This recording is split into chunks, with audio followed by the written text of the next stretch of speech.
En las cocinas de Okinawa se prepara un plato que no aspira a la delicadeza. Lleva melón amargo, que al partirlo suelta un olor vegetal y denso. Lleva tofu, que es casi ausencia de sabor. Lleva huevo, cerdo a veces, sal, un golpe de aceite en el wok. Se llama champuru. Quien lo come nota los ingredientes por separado. El amargor del melón no se desvanece en la grata tibieza del huevo. El tofu se deshace apenas, pero mantiene su blandura blanca, su forma temblorosa. No hay una salsa que unifique. No hay una cocción larga que convierta el conjunto en una sola sustancia.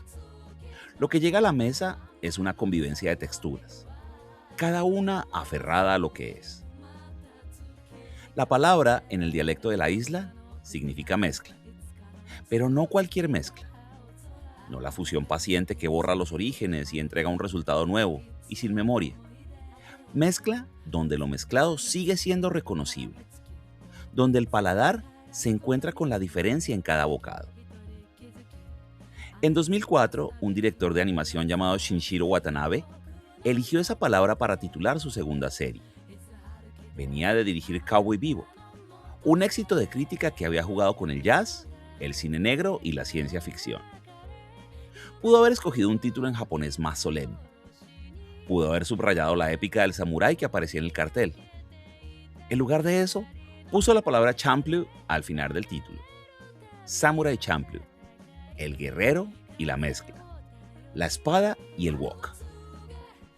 El gesto era una declaración de intenciones, pero no de las que se enuncian en un prólogo.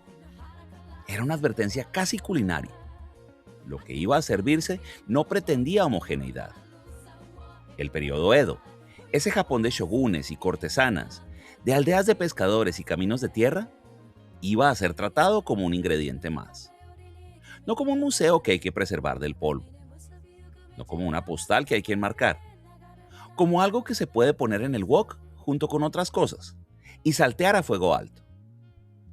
La serie no empezó con una explicación, empezó con una pelea, con tres desconocidos que se encuentran por azar en una casa de té, con un ritmo que no era de tambores taiko, sino de scratches. En esa primera secuencia ya estaba todo: la violencia, el humor, el anacronismo y una forma de entender la tradición que no pedía permiso. En 2004, la cadena Fuji TV emitió el primer episodio de Samurai Champloo. La serie estaba ambientada a mediados del periodo Edo, en una época de relativa paz donde los samuráis sin señor deambulaban por los caminos.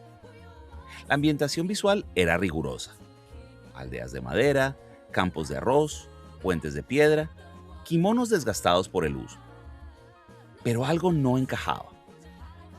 Sobre esas imágenes, en lugar de una melodía de shamisen o una percusión tradicional, sonaba un beat, un ritmo que venía del hip hop, un patrón de baterías ampliada que nadie en el Japón del siglo XVII hubiera podido escuchar, pero que ahí estaba, guiando la acción como si siempre hubiera pertenecido a esos cuerpos, a esas espadas, a ese polvo. La música no fue un encargo de última hora. Watanabe trabajó con 4 productores: Los Llaves, Fat John, Tsuchi y Force of Nature. 4 formas de entender el ritmo. 4 maneras de construir paisajes sonoros desde la tradición del sample, el jazz instrumental y los breaks. La banda sonora no se compuso para subrayar las emociones de cada escena como suele hacerse en la animación. Se compuso para intervenir la historia. El beat no acompaña, edita. Hace que un duelo a espada respire como una batalla de freestyle. Que una persecución por un mercado tenga la cadencia de un loop. Que el silencio entre 2 diálogos dure lo que dura un scratch contenido.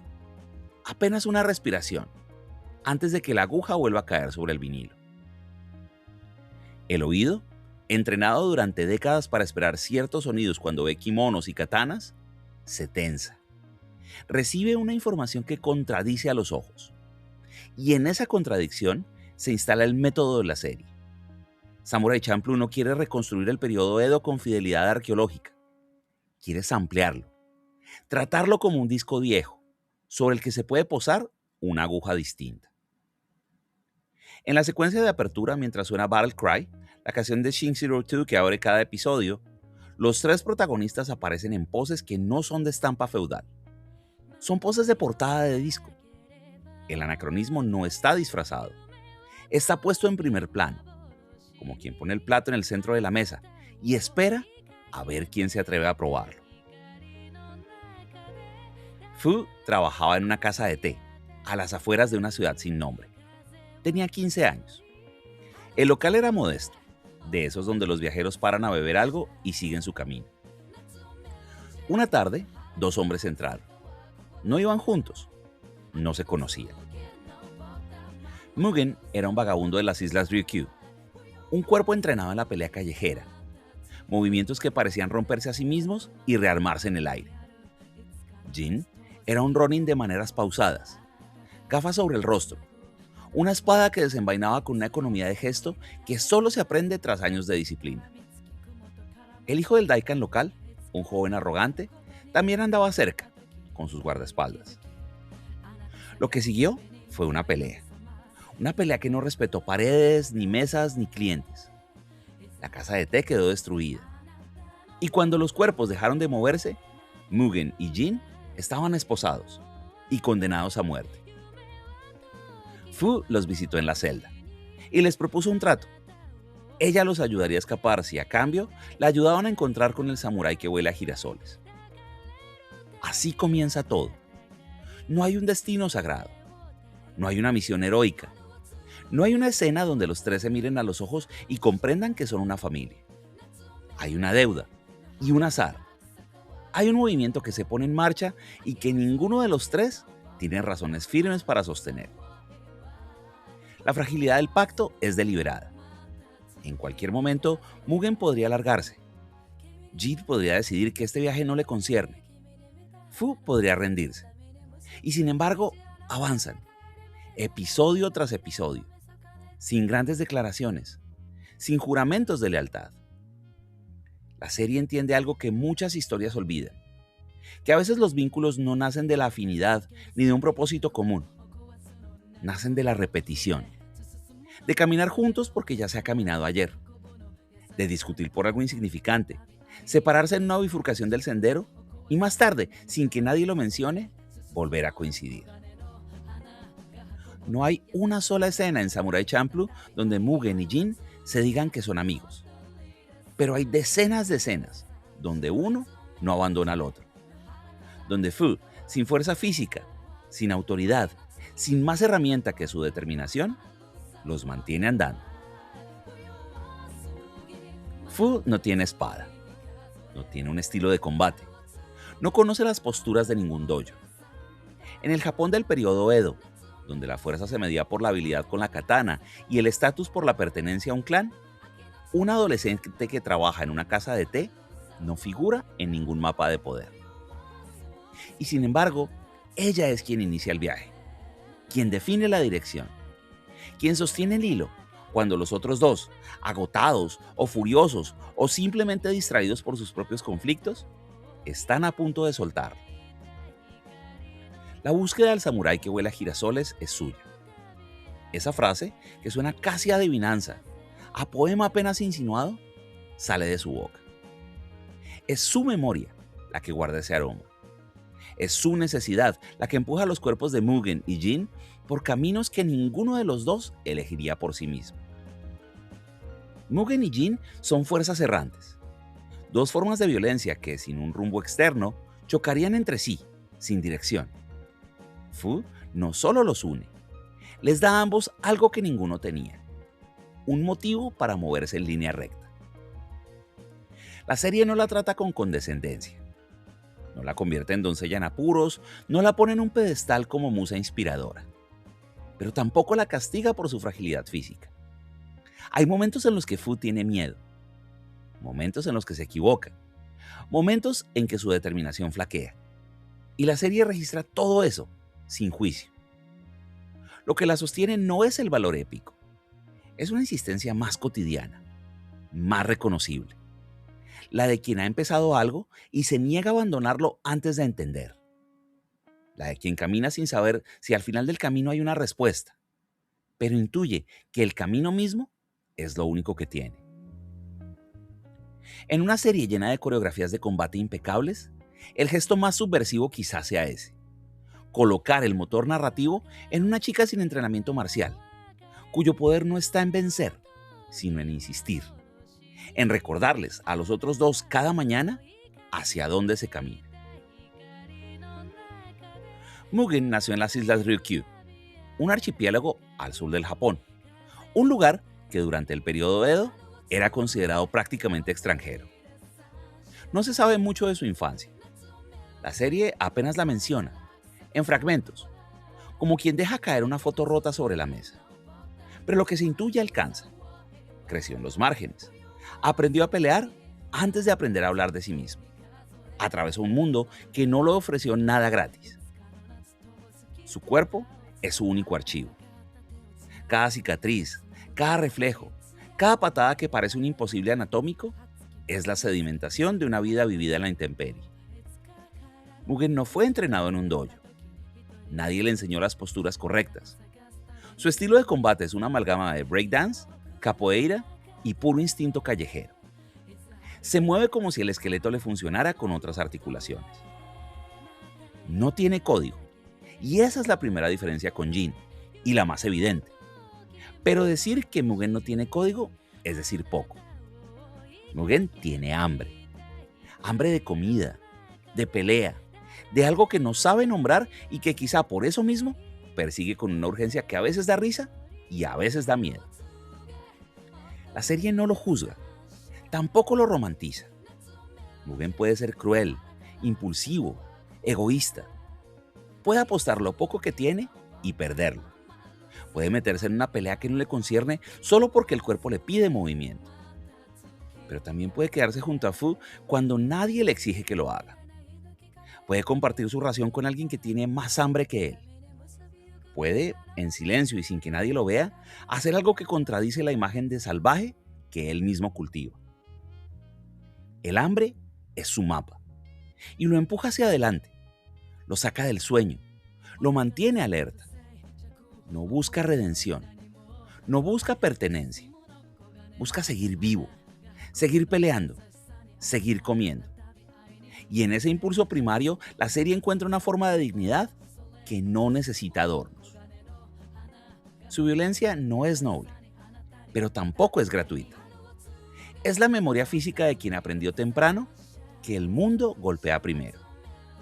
Cada giro, cada estocada, cada impacto es una respuesta a una herida que Champloo no se molesta en explicar. Simplemente la muestra en movimiento. Jin es todo lo que Mugen no es: contención, silencio, disciplina. Su cuerpo no se derrama por el espacio. Se desplaza con una economía de gesto que parece ensayada durante siglos. Su esgrima es exacta. No hay en ella el exceso de Mugen, pero tampoco hay frialdad mecánica. Hay una atención casi dolorosa al gesto mínimo, a la distancia precisa, al momento justo en que la katana debe salir de la vaina y volver a entrar. Es un ronin, un samurái sin señor. En el Japón del periodo Edo, esa condición era una grieta en el orden. El sistema de lealtades que sostenía la sociedad no contemplaba a los guerreros que flotaban sin amo. Los ronin eran figuras incómodas, recordatorios ambulantes de que la estructura tenía fisuras. Jin carga con un código que ya no le pertenece a nadie. La serie no lo glorifica como un héroe trágico, tampoco lo ridiculiza como anacrónico. Lo observa en la distancia que mantiene incluso con quienes viajan a su lado. Jin habla poco, y cuando habla, sus frases son cortas, pulidas, sin exceso.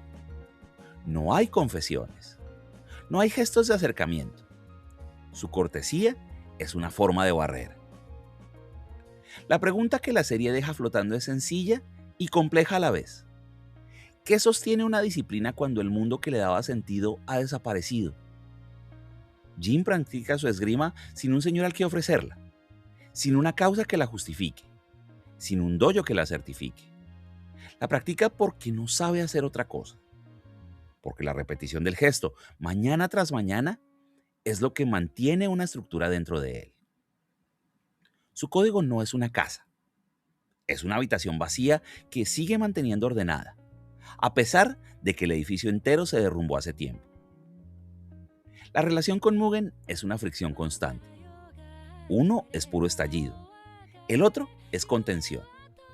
Y sin embargo, en los combates a veces se miran, no como amigos, no como aliados, sino como dos personas que reconocen en el otro una forma distinta de habitar el mismo absurdo, el de blandir una espada en un mundo que ya no cree en las espadas.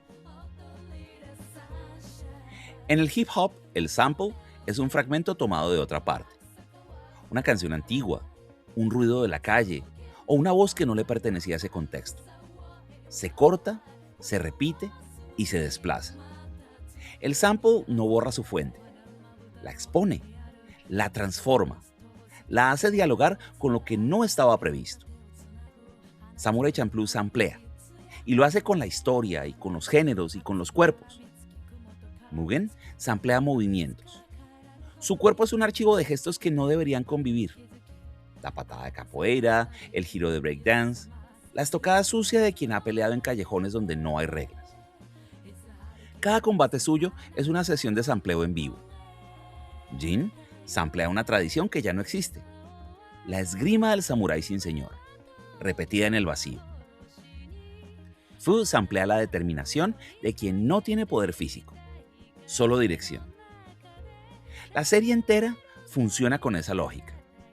Toma elementos del Jidaigeki, el drama de época japonés, y los corta contra el western, la comedia absurda, el cine de carretera, el videoclip. Un episodio puede construir un duelo con la tensión de un spaghetti western y resolverlo con un chiste corporal. Otro puede insertar un torneo de graffiti en un pueblo del Japón feudal, sin que la serie pida disculpas ni ofrezca explicaciones. El anacronismo no se esconde. El resultado no es una fusión homogénea. Es una mezcla donde cada ingrediente conserva su textura. Y el oyente, o el espectador, reconoce las fuentes, siente la fricción. Y es esa fricción donde Champloo encuentra su forma de respirar. En un momento del viaje, los tres protagonistas llegan a un pueblo donde algo extraño está ocurriendo. Las paredes de madera, los puentes, los muros de piedra han comenzado a amanecer cubiertos de marcas. Palabras pintadas con prisa. Firmas. Trazos que no pertenecen al periodo Edo, pero que alguien ha puesto ahí, sobre la superficie del pasado, sin pedir permiso. Es el episodio del graffiti, o para ser más precisos, el episodio donde dos bandos se enfrentan no con espadas, sino con letras, con pintura, con el pulso de quien escribe sobre una pared que no le pertenece. La serie no trata el graffiti como una broma, no lo convierte en un chiste sobre viajeros en el tiempo, lo presenta como lo que es, un gesto de ocupación, una manera de decir, yo estuve aquí sobre una superficie que había sido reservada para otras voces. Samurai Champloo entiende algo que pocas horas de ambientación histórica se atreven a sostener, que el anacronismo no es un error de documentación, sino una postura. Elegir poner una pintura de graffiti en manos de un personaje del Japón feudal no es un capricho estético. Es una forma de señalar que las tensiones entre norma y disidencia, entre el relato oficial y las voces que no figuran en él, no son propiedad de ninguna época. Lo mismo ocurre con el rap que suena en las escenas de combate, con los logotipos que aparecen apenas un segundo en el fondo de una calle y desaparecen. Son grafitis, son marcas sobre una madera que la historia oficial había declarado terminada. En el Japón del periodo Edo, la muerte era una presencia cotidiana. Las hambrunas, las enfermedades, la violencia estructural de un sistema feudal dejaban poco espacio para el duelo prolongado. La vida era breve, con frecuencia, y el camino de tierra que recorrían los viajeros estaba sembrado de pequeñas tumbas, de ofrendas que el sol desgastaba en cuestión de días. Samurai Champloo no evade esa realidad, pero tampoco la dramatiza. La muerte aparece en la serie con una naturalidad que desconcierta a quien está acostumbrado a que la tragedia venga acompañada de música grave y primeros planos de rostros devastados. Aquí no. Personajes secundarios mueren en un instante. Aliados que acaban de presentarse. Enemigos que tenían nombre y motivación y de repente ya no están. Y la serie no se detiene a llorarlos. No inserta un fundido en negro o un silencio reverencial o una escena donde los protagonistas procesen la pérdida. La acción sigue. El viaje continúa. Esa aparente frialdad puede leerse mal si se espera un tratamiento solemne. Pero Champloo no es solemne. Es sobrio. Sabe que en un mundo donde la violencia es una herramienta cotidiana y donde los tres protagonistas son cada uno a su modo sobrevivientes de algo que ya los rompió, detenerse demasiado ante la muerte sería un lujo que ninguno de ellos puede permitirse. No es insensibilidad, es ritmo, es la comprensión, ganada a fuerza de kilómetros y de pérdidas, de que el camino no se detiene por los que caen. La serie no subraya esa verdad con una frase lapidaria, simplemente la muestra. Un personaje que estaba ahí ya no está, y los otros tres siguen andando. Esa sequedad duele de una manera distinta. Duele en diferido, cuando el episodio terminó y uno recuerda que ese cuerpo que cayó al río tenía una historia, un nombre, una razón para haberse cruzado con Fu y con Mugen y con Jin. Pero en el momento de la caída no hay tiempo, solo hay agua, movimiento y la espalda de los que continúan. El viaje termina y los tres llegan al final de la búsqueda y lo que encuentran no es exactamente una respuesta. El samurái que vuela girasoles existe. Esa figura que Fu ha perseguido durante todos los episodios. Esa frase que parecía una adivinanza o un poema apenas insinuado, se vuelve real. Pero el encuentro no resuelve nada. O resuelve algo que no se parece a lo que Fu esperaba.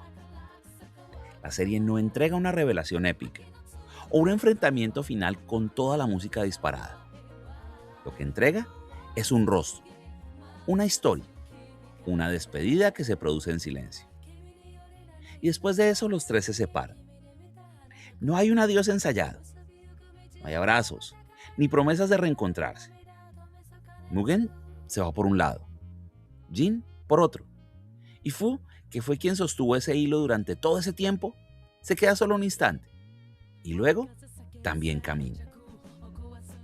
La separación no cancela el viaje, lo confirma, porque el pacto que los unió nunca fue un contrato de permanencia.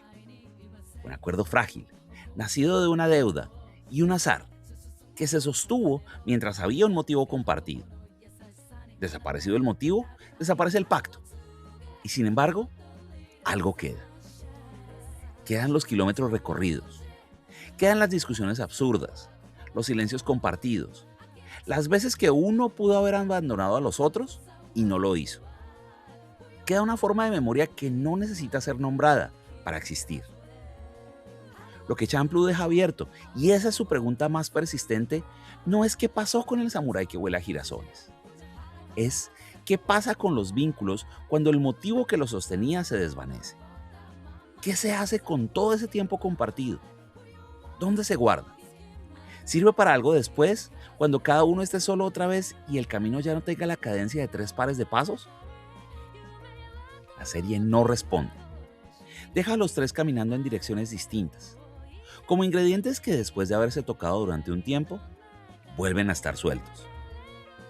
Y esa imagen, 3 figuras que se alejan sobre un sendero de tierra, sin música y sin cámara lenta y sin moraleja, pesa más que cualquier final cerrado.